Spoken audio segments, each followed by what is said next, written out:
Alright folks, today we're checking out something that's been giving Toyota and Hyundai sleepless nights. This, the new facelifted 2025 Haval H6. This is the hybrid luxury spec. A big headache for the competition, I tell you, a massive headache. We will look at what's new from an exterior, interior and tech perspective, and of course do the cost of ownership powered by Hippo.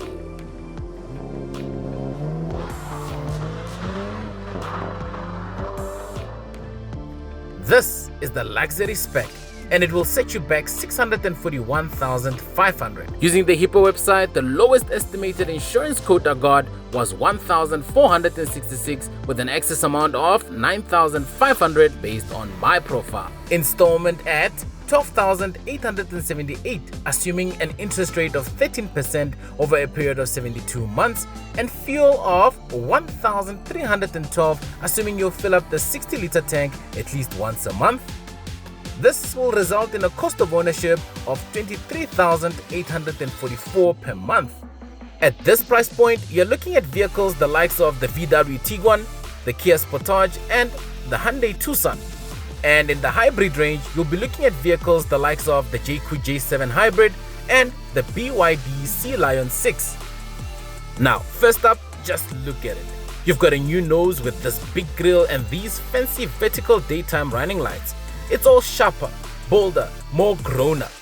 On the side, the shape remains more familiar. You still get those blacked out 19-inch alloy wheels and blacked out roof rails. And the back, well, you get fresh C-shaped taillights. Look, it looks properly premium, especially for the price point. However, I still prefer the LED light bar from the pre-facelift. The boot is electronic and, well, still generous. It's a hybrid, so you will not be getting a spare wheel, unfortunately. My suggestion, however, try to get yourself a spare tire, because just a week ago, I saw someone who was stuck on the side of the road with the hybrid, with the tire puncher, and with no spare wheel. Well, luckily, to make up for that, you still have the 60/40 split seats, which when folded gives you an ample amount of space. Now, let's talk about what powers this vehicle. Underneath the hood lies a 1.5-liter turbo petrol plus an electric motor, so you get a proper self-charging hybrid. Total power output is rated at 179 kilowatts of power and torque, well, a whopping 530 Newton meters of torque. Sure, that's plenty of shove for your school run or that unexpected highway dash. It's front-wheel drive, so don't go rock crawling, but the ride is comfortable and smooth. You will get body roll around the bends. Its suspension leans more on the comfort side. GWM claims that this vehicle will give you a claim fuel average of 5.2 liters per 100 Ks. Well, good luck beating that in a big petrol SUV. From an interior perspective, I must say that Haval really flexed here. You've got this massive 14.6-inch touchscreen up front, wireless Apple CarPlay and Android Auto are standard. You have a digital driver's display. You have loads of soft touch materials, and I must say that it actually feels posh. Now, I'm about 1.86 meters tall and I fit just fine. Even behind me, the rear space is huge and you get clever touches. You have 2 cup holders, wireless charging pad, USBs front and back, and loads of storage under here for your bag or your KFC. Rear passengers are treated to an armrest with, you guessed it, cup holders. Now, let's look at a few things I don't like. Now, you don't get a sunroof on this entry-level luxury trim. Come on, Haval. If you want a sunroof, you will have to upgrade to the ultra luxury at $686,500. 40,000 rands more than the luxury. And some basic controls like your aircon are buried in the touchscreen, so you'll be prodding at the screen instead of enjoying your drive. Small issues, but worth noting. Now, let's talk about safety. In terms of safety, this vehicle is fully loaded. You have adaptive cruise control, automatic emergency braking, lane keep assist, blind spot monitoring, and this neat 360-degree camera with a transparent chassis mode.